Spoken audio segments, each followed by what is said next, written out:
With two exceptions, the first Superman 2025 trailer is fantastic. This morning, DC and Warner Brothers released the first trailer for Superman, and it looks fantastic. With the first movie released under the new DCU label, James Gunn seems to be moving the DC universe in a positive new direction. In his ill-fitting suit and thick-rimmed glasses, David Corenswet plays the roles of both the clumsy Clark Kent and the muscular Man of Steel. Even if the costume is a little more contentious, I think Corenswet does a good job filling Superman's large red boots, even though I'm a huge fan of Henry Cavill. First, let's talk about what works in this trailer. The casting is on point. Corenswet is perfect as a younger, less chiseled, less stern version of Superman.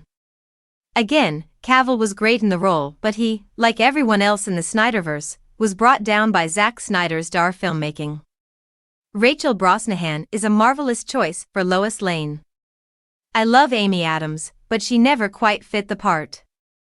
The always wonderful Nicholas Hoult, who won me over in The Great, should knock it out of the park as arch-villain Lex Luthor, boss of LexCorp, Luthor Corp. Nathan Fillion's Guy Gardner haircut is also one for the books, like the brief moments with Lois Lane and Superman/Clark Kent. It appears she will find out that they are one and the same in this movie and will get some good romance, even some kissing in flight. Krypto the Superdog is the star of the show, clearly. Take me home, Krypto is the only line of dialogue here and it's pitch perfect. Krypto will be the marketing darling for this movie. I think even this trailer's detractors would agree. I love seeing Superman save people. There is a lot of emphasis on hope and compassion and kindness in this trailer, even if it is just a teaser trailer that doesn't give away much of the story. The little boy saying Superman almost like a prayer as war rages around him is also a nice touch. All of this points to a more earnest Superman film. Less grimdark, more hopeful, more sincere, but not necessarily filled with your typical James Gunn goofiness. This is a tough tone to get right. Obviously, we don't have enough to go on here, but I'm optimistic. That being said, it's clearly a movie with plenty of action, struggle, violence, etc.